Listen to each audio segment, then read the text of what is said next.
Hello and welcome to the Tavern Chat Podcast. I'm your host, Eric Tenkar, your bartender in the OSR, your main proprietor at the Tenkar Tavern blog. Today we are doing something slightly different. We are doing literally a live interview with Darcy Perry. Darcy is best known for his miniature releases under Star Hat Miniatures, including my favorite, the Tenkar the Dwarf Mini. Darcy, thank you for coming by. Well, it's very good to be here. Thank you, Eric, or otherwise known as Tenkar. Yes. Yeah, I'm glad. Be here. Listen, so folks should know this was your idea to do this as a live interview. Right now we have a couple of people listening in live. We have a text chat room so they can ask questions in chat, and if we can do it, maybe at the end we'll actually open up the floor to people to ask questions via voice. Woohoo. There's no limits here. You can ask whatever you want. As my listeners can tell, Darcy is a Kiwi. It is a scary offering, yes. So if you've heard a few other Kiwis, I might sound similar to some of the Weta crowd. If you've heard of the Lord of the Rings or the Hobbit movies, I'll sound a bit like Andrew Taylor or maybe or some of those crowd. But yeah, we all sound like this down here. Not Australian, but close. yeah. I personally I like the Kiwi a little bit better, but I at some point I have to go down under and explore both countries. They are. Look, if you can get as far as New Zealand. Yeah, I mean, I'm right next to Hobbiton. I live half an hour away from Hobbiton. You are killing me, man. You really are killing me. Of course, I have to say the first three movies of Lord of the Rings were a lot better than the follow-up books based on The Hobbit. But hey, to each their own. You got to remember, it's a joyride for people far younger than us. So. I remember reading The Hobbit was my first sort of foray into fantasy. Obviously, most people will remember The Hobbit when they were younger, if they're in role-playing games, perhaps from J.R.R. Tolkien. And yeah, I just wanted to have that ring, man. I wanted that ring. It was just so cool. Imagine just being invisible. It's a great superpower, really. Oh.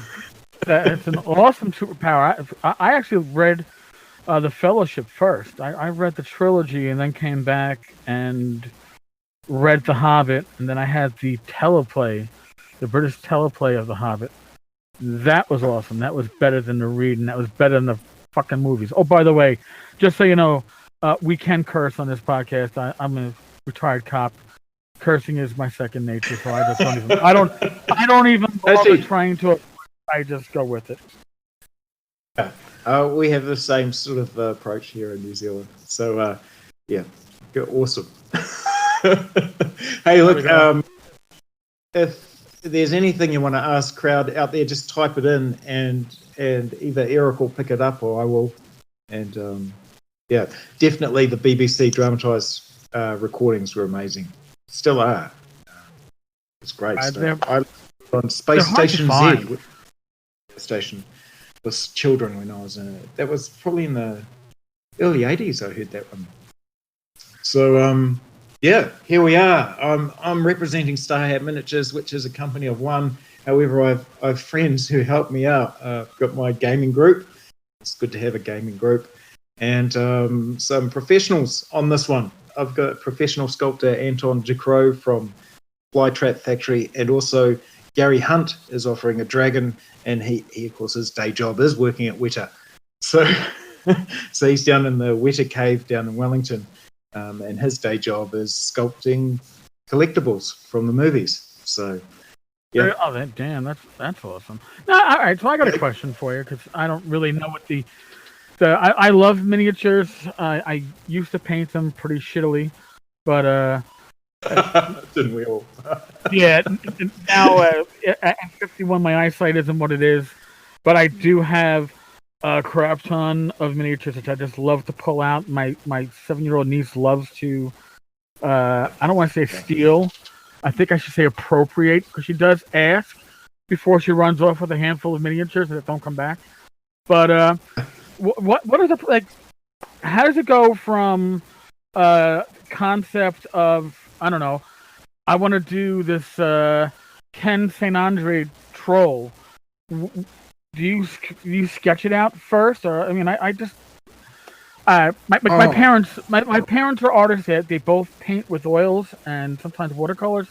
I have no artistic talent whatsoever. It is skipping me in the next generation. But I'm just interested in the process. Now, the Ken St. Andre troll is very interesting because that's a couple of years ago. It was at the beginning of 2017, and I know it's only halfway through 2018, but it's actually almost just like yesterday. I can explain the process somewhat like this. I have these, I won't say visions, but these ideas come into my head, and I think, man, it'd be great if I could do something for my mate who loves tunnels and trolls. And then the next step from there is, what represents tunnels? Well, a troll. A troll would be great. And then I move on from there, and within a day, I'm messaging Ken St. Andre, who I've never talked to or contacted in my life before, saying, hey, I've got a mate who's really into tunnels and trolls. Could I, I'd like to sculpt a troll, a St. Andre troll, the troll, sort of troll he would think would be a troll. And curiously enough, he sent me, we chatted for a little while. He's a very friendly chap, Ken. Ken is fantastic. He is. I've dealt with him. He sent me 4 photos. He'd explained that there was this movie called Snow White and the Huntsman or something like that. And it had the troll was almost like trees and roots and rock. It was very organic and quite scary. And he sent me 2 pictures from that movie, just screenshots from the internet, and 2 pictures of his face wearing a fedora hat. So what happened was I immediately got to work with a bit of wire, and I'd started to use green stuff. I've moved away from Tamiya quick epoxy putty. For those out there using putty, Tamiya quick epoxy putty is not great for sculpting miniatures. However, it's very good for here. It goes from being sticky and tacky to too hard to work with very quickly. So green stuff is the ultimate. And I'm going to put a link up here for the people watching because they can have a look at this later and they can see the process. Because at the time, I was quite heavy on my blog and I was actually showing the whole process. So you can see the process from metal wire to a bit of putty on to a bit more putty. But the first thing, and I'm looking at it now, the first thing I kind of did was I sculpted his face and Ken's face with a fedora hat on the troll-like body.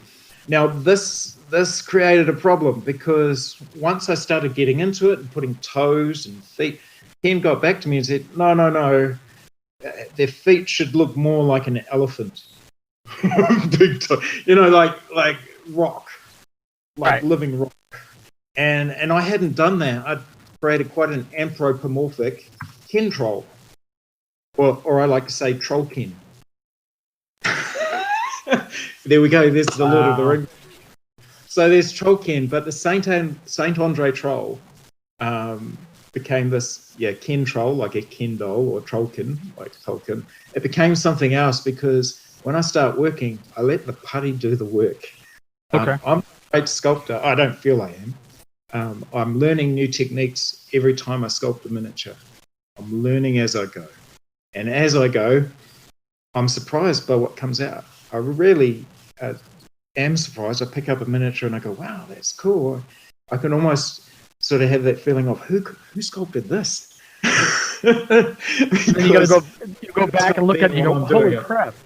That was I'm like, whoa, this is a real thing now. This is a real thing. And you've probably had that in your own life where you look at something, if you've made anything in your life, you can look back at it and go, maybe drawings when you were a child, and you go, man, I had so much creativity then. what happened. It was probably the school system. Oh, yeah, it kind of beats it out of you. You get more. Let's get rid of all that creativity. No creativity. Follow the rules. Stay within the lines. Yeah, no. I don't think I can paste pictures into the text chat here, can I? But if you have pictures, you can upload them using that little plus. If you look at the bottom of the chat, there's a plus button. Click that plus button, and you can drop in look, files.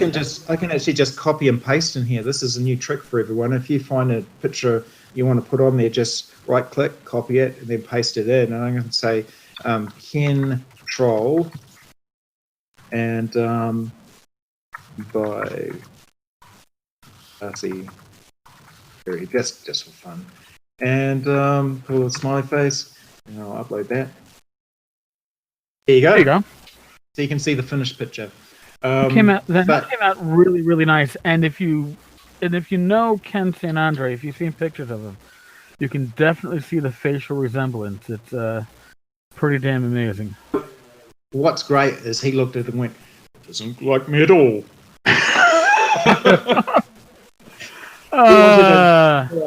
Perhaps a more younger, fresher looking troll. But I managed to capture that because he sent me 2 pictures. I managed to capture that wry sort of smile, like he's just about to drop you in one of Grimtooth's traps. Sort of look. So while I can do this, I'll give a few people the first one. Now this is so this is quite a large miniature. About 70 mil tall, or if you're using inches, about 3 inches tall. And, appreciate the conversion for the Americans like me who have never gone to metrics. Metric is a crazy thing. Next, it's good to know you're still holding on to the empire. Well, we're trying. Just for folks that are listening and aren't getting a chance to see this, what we have here actually is a base. And Darcy has done like it's like a wire skeleton or core for what you're going to be putting the green stuff on, I'm guessing. And then I build up from that core. So unlike carving where you're taking away from and you're almost drawing the miniature out. So if I were to carve in greenstone or bone or rock or wood or what have you, you're sort of taking away to see what's underneath with touchy small layers, and you're building up. And that's one of the things I found initially when I sculpted my first few miniatures was, especially I had to have a dwarf. There's a great dwarf and it's called Borin. Borin started out, I sculpted him and he looked like a typical sort of dwarf-sized dwarf. As I built layers on, because I wasn't using thin layers, I was still a young sculptor a couple of years ago. As I was building layers on, add the jacket, add the chainmail, add he's as wide as he is tall. He's like I don't know, a Warhammer first edition dwarf. Like literally like a tree stump, brick wall type of deal. Yeah, I got you. And he's got a winged helmet, and the wings are as tall as he is. You know that it's great though because he's got 2 axes. You pick him up, he weighs like shot, like you put him in a black powder gun. He's a good heavy, solid weight. You pick him up, and you just look at him and go, you know what? He's fat, but he's fucking awesome. And that's what I want. I want that feeling of, wow, this is cool. This is something special. This is something that isn't out there. And let's face it, pretty much everything's out there. There's nothing new under the sun. So sculpting and creating is cool. It gives you your own sort of contribution to the hobby. You got a nice comment on your work there in the chat. The hair. Oh yes, actually, this is John Skullsword. He's very special because he's just backed a legendary hero on our Kickstarter. So that means I will be sculpting his miniature, much like I sculpted your Tenkar Collision. I'll be Dude, when I sword. when I got the Tenkar Mini, I could not wait to bring it to my. At that point, I was still in a fairly local game group. We play twice a month. It was about an hour drive for me, and I was like, I'm packing it in like. I was like, I don't want any damage coming to it. And I unveil it, and everybody's like, "Holy shit!" I go, dude. I mean, this is it, man. This is why I do what I do, because every once in a while you get a gem, and I've got this gem now, and it is literally fucking awesome. Now, I think this is it. That's it. How can you share your love of the hobby? You can create things for other people. It might be that you're running something for some people locally. You know, you're actually going out and just putting up your screen and you're sharing your dice. God, I love to share dice, and you're creating a space for people to, have fun and forget about the world. You might be role playing and running your TNT or D&D or GURPS or the fantasy trip or whatever you're doing. You're creating a space for people to have so much fun and forget about whatever it is, outside of that. They don't have to be any age, any denomination or they can come from anywhere and they can all come to the same table and really enjoy their time together. And you can do that. You can do other things. You can write, you can draw, you can contribute to what I think has to be one of the most inclusive hobbies. It can be anyway. It can be one of the most inclusive hobbies there is. You don't have to be a certain intellect. You don't have to be able to run or jump or there are no real. I mean, I've had. I was running a game with a child whose mother said, "Look, he doesn't talk to people. He's on the spectrum for autism, but he doesn't really engage with anyone." And yet, at a table playing a game, oh my goodness, he was talking and interacting. And I'm not saying that this is a new thing. I know that other people have talked about this sort of thing before, but it's great to hear that afterwards because I didn't even know this child was any different to anyone else at the table. Only when Mum said. It really does. Gaming breaks down barriers. It has a huge potential. I mean, I run the tavern as a neutral ground, and I tell people to leave politics and real-world issues at the door because we want to share what we have in common, not harp on what our differences are, but share gaming. That's hard enough, isn't it? It's hard enough when you come to the table and they're worrying about what edition you're playing. Yeah, I mean that's and God forbid it's 4E, man. Don't even get me started on 4th edition. But yeah, I never played it. I never played it, but I owned it. And we shall not speak. We shall not speak of that edition. But now, not be known. Your current Kickstarter, Dungeons of Doom 5, Law versus Chaos. That's your 5th Kickstarter? Yeah, it is the 5th. I've noticed it's brought me up on Kickstarter as a creator of 6, but that's because I've started setting up the next, a future Kickstarter. And it's saying I'm a creator of 6 Kickstarters, and I'm like, oh, that's awesome. But I've only put out 5. It's because I've got it one in draft mode, and I can't tell you about that one, but it's probably got ducks in it, and this is the thing I'm finding it's quite addictive, the Kickstarter process, but very involved. I mean, the last Kickstarter took about 6 months of work. It ran a couple months longer than I wanted it to, but that was out of my control. But every other Kickstarter I've finished 1 or 2 months before, and this one I was sending out the packages a month after I said I'd deliver.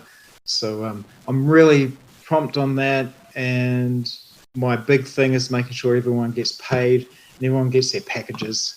So I'm thinking about the people I'm working with, and I'm thinking about the people who hopefully I'm going to open up that box and just feel like it's Christmas. Oh, it trust me, it does feel like it's Christmas when those boxes get opened, especially when they arrive on this side of the pond. It's not even the pond. So like, England would be the pond, I guess. The flip side of the world when it arrives in New York City, it is because I'll go to my mailbox. It's like, oh, there's a square, small, heavy package. Wonder what this could be before even looking at the international label on it. It's kind of like, You've got a crazy thing happening this time because for the last 2 Kickstarters, to help out my friends in England with Brexit, because Brexit has destroyed their country's confidence. It's politics, but it's also quite financially real. I mean, I have a friend in Scotland who said that the government has let them know that they will have adequate food. Well, that is any problem with that definition is what is the definition of adequate food? It might not be your Mountain Dew. Might not be. Hopefully, it's still Guinness. Jeez. So, there's a dark beer. I'm fine. So if you're looking at the Brexit condition, that means their pound's been weakening. That means there's been all sorts of struggle with just buying things from overseas to begin with. So for the last 2 Kickstarters, I've shipped from Scotland. So I've cast and shipped. So I've casting here in New Zealand, casting in Scotland. So that's moving from Scotland from Grendel. So from Grendel to Macrocosm. So Macrocosm's in the UK and England, and Chris Nichols will be doing that. So Chris Nichols will be my new UK caster, which will supply UK and Europe. And for the first time on my 5th Kickstarter, this one we're talking about, John Popson from Effin' Cool Miniatures, which pretty much sums up what I'm about. He's going to be casting and shipping from Ohio. Oh, damn. All right. Which means it's not going to come all the way from New Zealand. You're going to get it from the US of A. That also makes you like an international company, kind of, sort of. Damn, that's a lot of reach for one person. If you're on the internet, you're international. I mean, I wouldn't know of you, Tenkar, if I wasn't. It was a few years ago now. I was back into role playing. I've had various other things going on. Role playing's always been. Yeah, most of us have, and I started to get back into a local role playing group, and probably as the revival, because what happened with 2000 what happened around 2000 was it's brought out a license that said you can write your own game and you can use this. They didn't mean it like that. They meant you could write your own modules. But people took it and turned it into, we can just do our house rules and produce it. So a whole lot of games, good ones, and some really great people. And of course, you've connected with some of those people in the past. I mean, Swords and Wizardry was the first Kickstarter I backed, and that was in 2012. But that was only after years of them working away at it. And it's a great book. It's a fantastic book. The game system is one I know. It's one I grew up playing. But there's less of this. I mean, when 4E hit, you had to go somewhere. In fact, most people need to 3. But anyway, I tried 3 for a while, and 4 just looked like a board game in the sense of it was boring, but not like other board games which aren't. It just seemed like the only way that you could not provoke an attack of opportunity was to attack someone. So basically, every action was just fraught with problems. The rule set was essentially trying to be a great tactical board game, and let's face it, D&D isn't a great tactical board game. I'm going to say that right now. That's not what this is about. If it was a great tactical board game, you'd still be wargaming. D&D was I attribute that to a couple of really cool people, but most of them are sort of circled around Dave Arneson and Gary Gygax back in the day, and you know, it's a bit, sometimes Dave Arneson doesn't get talked about a lot, but I think he contributed quite a lot. And I'm happy with hearing stories from Michael Mornard and that who played back in the day, and definitely working with Janelle Jacquez recently. I mean, she was putting out material for role-playing games, you know, from 1976. Ken Bondre, he came up with his own house rules straight off the bat. No, not house rules. He just thought he could come up with a better role-playing game. And you look at all the people they have. So when the Renaissance came along and people were going, wow, what about this? What about that? It only increased the amount of awesome. And I'll leave that there. You can ask me another question. I talk too much.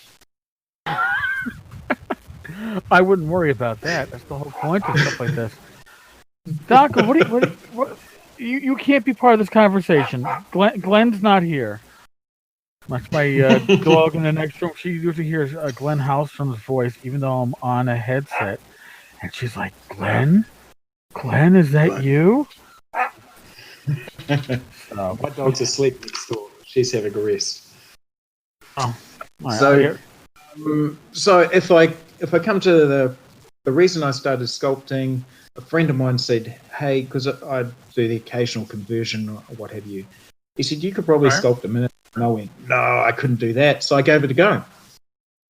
Really? And, this one. So, yeah, you got friends like that. Who needs enemies? Because that's basically taken over all my free time for the last couple of years.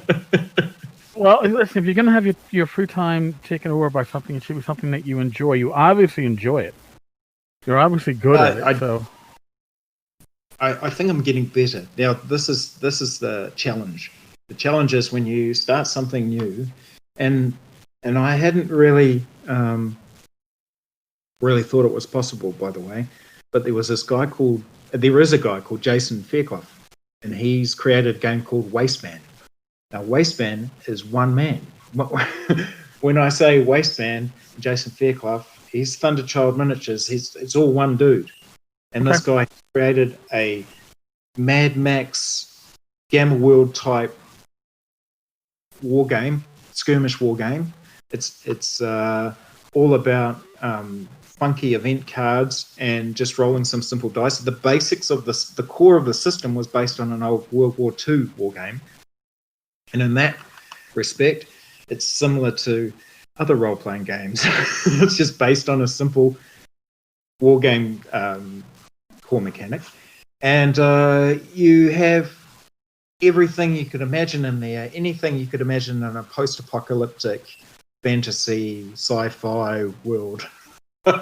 So there's just crazy stuff, absolute crazy stuff. But what really got me was I was looking at the miniatures that he was sculpting, and they weren't John Dennett or Tom Myers or the stuff I collected back in the 80s that was just so amazing. You look at it, there's no way now I'd even think, I suppose I'm getting closer, but there's no way I'd pick up a 25mm Grenadier miniature by John Dennett and think, well, I'm just going to sculpt one of those today.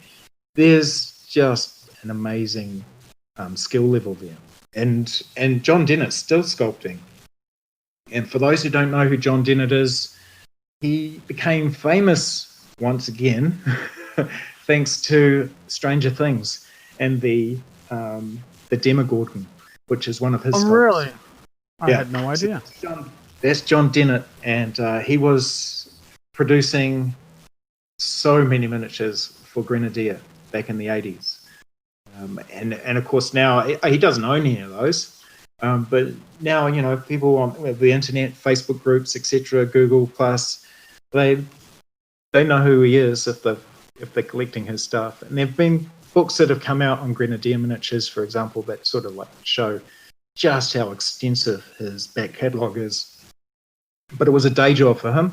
He'd get the wax, he sculpted with wax. He's a real professional. And of course, once you've sculpted it and you make the mold, that's gone. The wax is gone after that. So yeah, no, it's amazing that the work I've seen other sculptors do. So I'm a real hack. Just started. What you see in my sculpts is me at the best of what I can be right now, and the fun I'm having doing it. And often I'm inspired by other, fancy art, etc. But what you're getting is my version of it, because I'm no good at anyone else. I'm just good at me. Hey, It's a good lesson for you guys out there. Be good at you. Don't try and be someone else. You're going to be a poor imitation of Chaz Elliott, or you're going to be a poor imitation of Kev White or Kev Adams. You know, there are so many amazing sculptors out there. I'm just happy to be, in the same sandpit. that goes for almost any kind of creativity. I mean, as I tell people when I meet them at conventions, and they're like, "Oh, I've been reading your blog for years," and wow, you seem just like you are on your blog. I'm like, yeah, because I don't put on a show. I don't try to be anybody other than who I am. Because Fuck yeah. because really, if I'm going to be successful, I might as well be successful as me, not pretending to be somebody that I'm not. You know, because if you're successful as somebody that you're not, then it's really confusing. So. I don't know, is it 7 billion or something? How many people are there on the planet? And I go, too many, but I haven't. We've got 3 daughters, and just looking at our 3 daughters, they're all different. Yes, they're genetically very similar, and they do have some similar traits, and they were raised in the same, same manner. Yep. Under the same roof. But they're different, and I think you need to recognize that difference. I believe we're here for a purpose. I believe there's a reason for everything, and I believe most of the time life can be pretty sucky. So, if you can grab something that you enjoy and share that joy with others, then you're doing really well. And I really do look around and think, I've got stuff. How can I help other people have things? Not because things are important, because I don't believe we should love things. I think we should love people. And I think this thing comes in that the things are just a way to bring people together. For me, anyway. The things are exciting because they make people smile. I've got this saying now called I make little things that bring big grins. And I slipped up on that, but little things that bring big grins. I don't think that could be a tongue twister, but it could be. On paper. Oh, I know. All right. Well, I'm gonna. And it could be your thing that you're out there and you're blogging, and I definitely recognise how difficult it is to blog, especially consistently. So big ups for that. Whatever your way to contribute to, a great community. I just feel that that's part of the creative process, being part of a community. And Kickstarter for me has really been about building a community, not necessarily about money, because it's definitely not worth it money-wise. I see some big Kickstarters, but those are the big guys. And true, yeah. Reaper Bones have brought in a lot of money, and a lot of people are backing, and not backed. But there's a big difference between a plastic miniature and a metal one. I just love the and they're different. The sculptors are fantastic, but as soon as you put it in plastic, there's 2 things that happen. One, it's easy to convert, which is great. You can chop it up, glue bits on, what have you. But it loses some of the, especially the cheaper plastics, loses some of the detail, and it loses the heft. And I do like the heft. They fall over on your table real quickly if you bump into it. But if you get the larger miniatures, then resin's great. I definitely think that a high quality plastic can do better than metal for your larger resin miniatures, especially if you've got weight issues like heavy wings or what have you. Because plastic's lighter, you can do things with plastic you can't do with metal. But I'm happy with the feel, the old school feel of like picking up like the old tin soldiers. It's got some heft. But I don't know how long we're allowed to talk for. Is there a limit? We can probably squeeze a few more minutes. I have a question, and it's part of the current Kickstarter. And are you a RuneQuest fan? I asked this because in my earlier days of gaming, my high school days, probably the first non-AD&D fantasy game I ran was RuneQuest 2, the hardcover book. I picked up the book, Pavis and Big Rubble, at a convention at Columbia University, and I must have ran a sandbox, not knowing it was a sandbox, for the next year and a half using the RuneQuest 2 rules. I wanted to like the RuneQuest 3 rules from Avalon Hill, and I like the British releases. At least they're hardcover and will take abuse, but the system kind of isn't as good as RuneQuest 2, in my humble opinion. And then I see ducks. I see you making fucking ducks. And I used to hate ducks in RuneQuest 2, and yet you make these ducks not look like Howard the Duck. You make them look cool. They look fucking awesome. And so, of course, I've been sitting here going, he's got to be a RuneQuest player or a closet RuneQuest fan or must like things like Pavis and Big Rubble and the rest of Gloranthia. So what is the secret there? Okay, so at first I'm going to ask, what's your damn question there, Eric? Because you just I went all over the fucking place. My question is, you obviously have a love of ducks in your fantasy gaming. Are you a big RuneQuest player, or at least a big RuneQuest fan?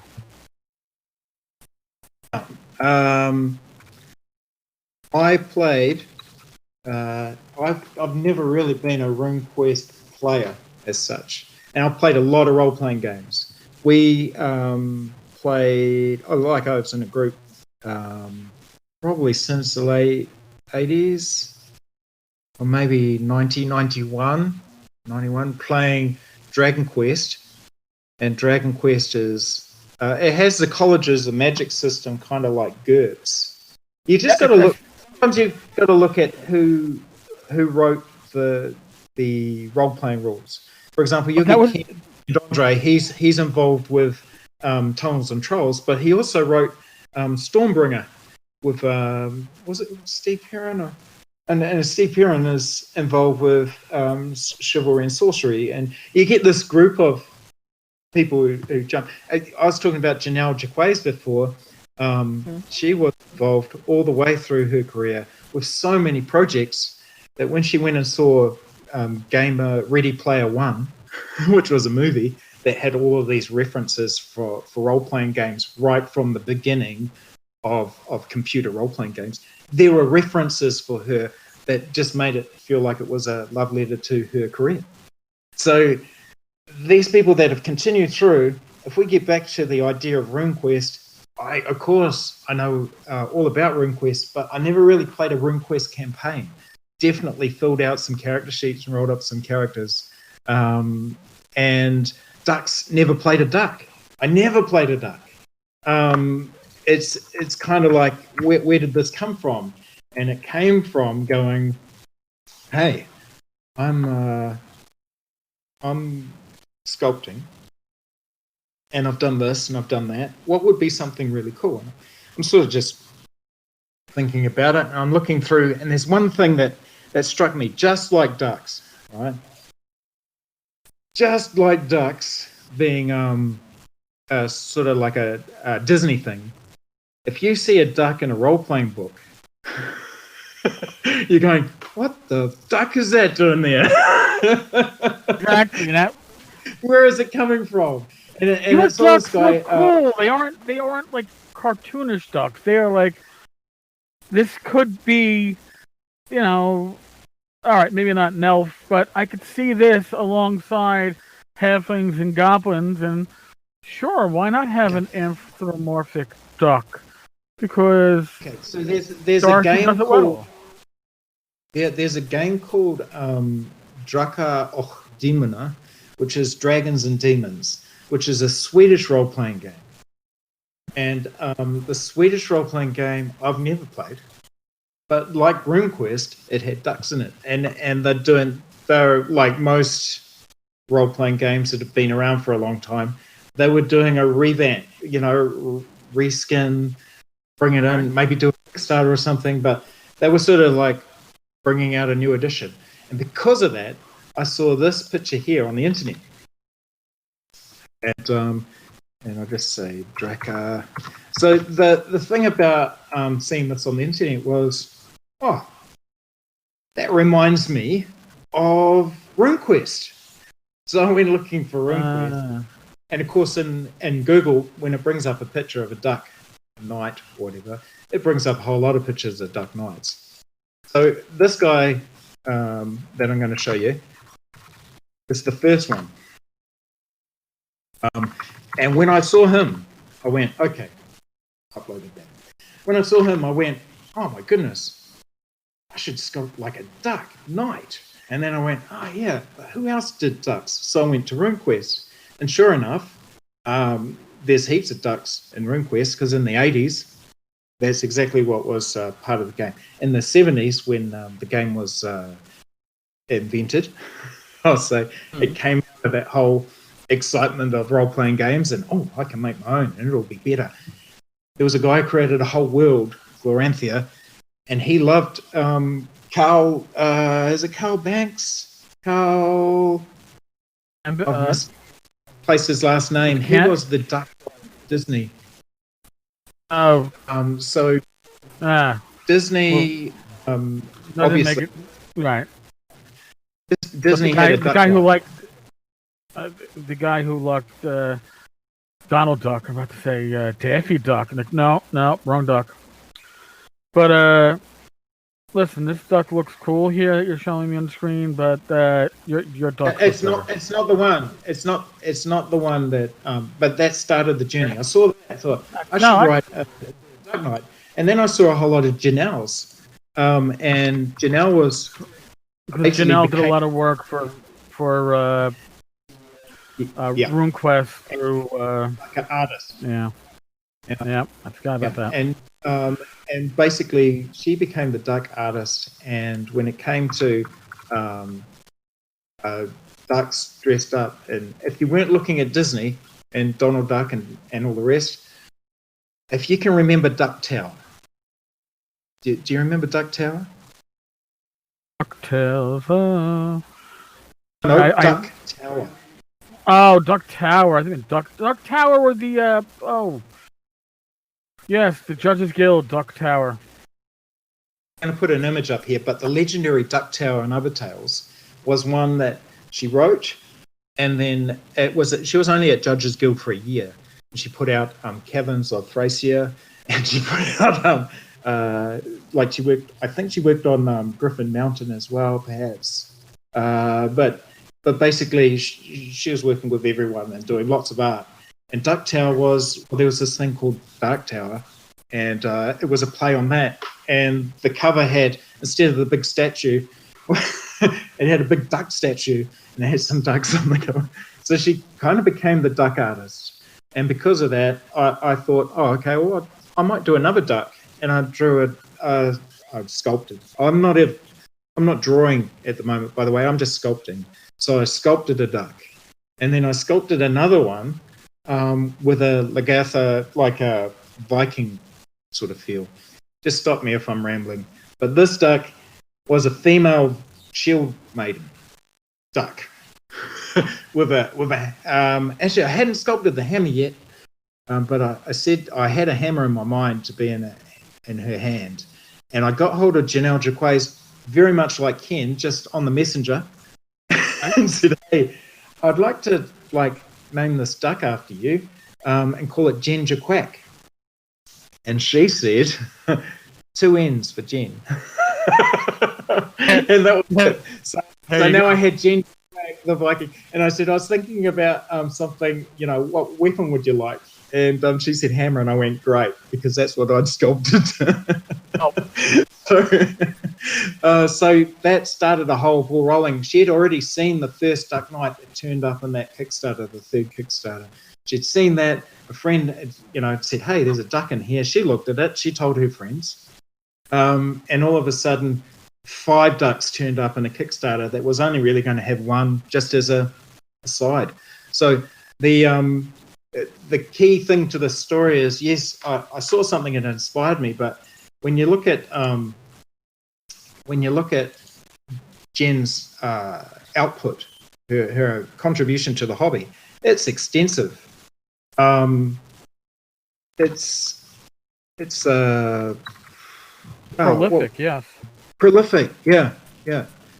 I just put an upload of a Jaquays duck up here, and you can sort of see why I thought, yeah, duck is a good idea. But I didn't know that I'd get a whole lot of duck fans, and they all came along then. And Janelle said that basically, hey, this is really cool. We should do something like a module. I'll write the module, and you sculpt the ducks. And that became quite key. So that was the fourth. Interesting. And it was all about ducks, and it was because she said, hey, we should do something. And for her, it was the first time in 30 years she's had her name on the cover of something, because she's done all this work for other people. So, she's written some great modules. But basically when TSR sort of folded, I think she's kind of just slipped away from doing that sort of stuff. But I can't speak for her. I just know that this was really exciting to do with Janelle. This is not your average project, by the way. And it took a little longer than we expected. And part of that was the Duck Dragon, which is a huge miniature cast from resin. And part of it was the 48-page module, which I ended up drawing and writing for, which wasn't the initial plan on my part. I thought I'd help out with writing, but we worked really well together, and any ideas I had that I threw at her, we threw them back and forth across the oceans. So what we ended up with is a GM screen. Her mats are just amazing. Once again, I'm working with someone who's been in this industry and was putting out the first, before Dragon and this magazine called Dungeoneer, which had rules for role-playing games. In fact, one of her what's it called, adventures, is in the latest The Fantasy Trip Kickstarter, basically going back through history and finding people who contributed to the role-playing game. But I could do role-playing games for ages. You can sort of get that. That's the whole point of the hobby, right? That's why we do all this. But we are hitting close to the hour mark. I'm not sure if it's going to be a single episode or I'll be able to find a place where I can break it into 2. We shall see. But well, I definitely think we could have probably said more. But we could do this again sometime, man. Listen, there's nothing better than interviewing somebody who can definitely, first off, knows the history of the games they're talking about, but also has a passion for it. It's a beautiful thing. It's wonderful to be able to give back to something that you've spent. I know it's a cliche, but giving back to a hobby that you've definitely drawn so much pleasure from. And 2, a lot of these people I'm talking about that are, just a little bit older than me. I'm in my mid-40s, and I'm not too sure if I'm allowed to say, but most of the people who are doing this stuff in the 60s are in their mid-60s. Sorry, mid-70s and 70s when it started, and they're 60s plus, right? So it's great to work with them, and really just as I'm excited, they're excited. And it's come full circle too, because now, of course, it was the 80s and 90s that role-playing was big. And now 20 years later, it's big. It's big again, and it's on TV. And it's not just it was in the movies like E.T. It was in the 80s. It was huge, but now it's like video games and all of that is big. and it's big on games, on shows like The Big Bang and stuff like that. And some people might cringe and say they're not doing it right, and I say, well, fuck off, they're doing it. You can't do it right on TV. Yeah, the medium doesn't convert well. There's any proper way to represent it. Let's face it, half the stuff you'd say in a session wouldn't actually fit into a TV program. and that's fine. That's absolutely fine. Plus, my gaming group, or at least the older one, the ones with parents my age, we meet on a Monday night, and the first half hour is probably just getting over the week or the weekend. It's the bullshit head. It's the bullshit 30 minutes of everybody doing the catch up, telling their stories, telling about their work week, whatever it is, and then once you get that out, you're able to game. Because the last thing you want, though, is in the middle of your game for somebody to start telling that work story right in the middle of the big battle. And it's happened if you haven't had that chance to debrief up in front. I know, it's simple. You just hit them. Nice. They're not paying attention, man. Just throw that. What? Oh shit! There's another goblin just snuck up behind you there. Sorry, guys. Be on your toes. I guess you shouldn't have been telling about how you got that flat tire on last Wednesday night. We didn't need to hear about it. I think we're gonna wrap it up now. At least for now. Like I said, Darcy, you're welcome to come back and do this again with me because you know what? I'm having a blast. And I think we're going to have a really good episode of the podcast because of this. And I got to thank you. Thank you for sending us. I think it's important to say it just from me to you. Thank you, Eric, for letting me have a go at sculpting your dwarf, because please. It was It was actually it was a bit of a gamble for me because I was thinking, because I was enjoying reading your blog, but I didn't know that Tenkar Collision was all about like 10 cars colliding. I wouldn't have known that. There are all these funny things that you find out about people and their characters and what they really enjoy, and it comes through gaming. So thanks for letting me do essentially a tribute to you. So. Yeah, that's my. Thank you. I'm glad we don't have a video because I'm turning red. Thank you, Darcy. This is the awkward moment of the podcast, folks. Right? No, seriously, thank you. I was flattered when you reached out to me and asked me if you could, and I was humbled when I saw the final result and was like, "Holy shit, this is awesome!" So, thank you. Yeah. It was a pleasure. Hey, look, for anyone out there who hasn't backed already, just go and check it out. If you back it for a Kiwi dollar, that means that's going to release this dragon because I'm doing it on 100 backers, and I think we're about 75 at the moment. It's $1 Kiwi, which is like 66 cents US just to be a watcher and just be joining in the fun. And I think it's like 75 at the moment. Yep. If you're UK, so it's not an over it. You might be tempted to get more, but I'm not asking for that. I'm just asking you to help me release that dragon because I want to see Gary Hunt's dragon fly on this one. And look, I'm really aware of our time limit. I think we're coming up to it in about 3 minutes. So I'm going to say it's not a strict time limit. But listen, I made a shortened link for the listeners, so if they want to look at your Kickstarter, it's Tenkars-Tavern.games with that wonderful slash you always see in these websites, Dungeons of Doom. By clicking that, it will redirect you to the Kickstarter site. You can see what Darcy's talking about. You can see the amazing work that Darcy does. I don't say this lightly. I love miniatures. I've consistently backed Darcy's because even if all they do is sit on a shelf with me going, damn, I wish I could go back to paint, but then I'd never get a podcast or a blog post up again. It's amazing work. I'm going to interrupt and say, hey, Eric, your niece, buy her some paints and let her go wild. You know what? You're not wrong with that. You're not wrong. And she. A painting afternoon. Seriously, it's as simple as that.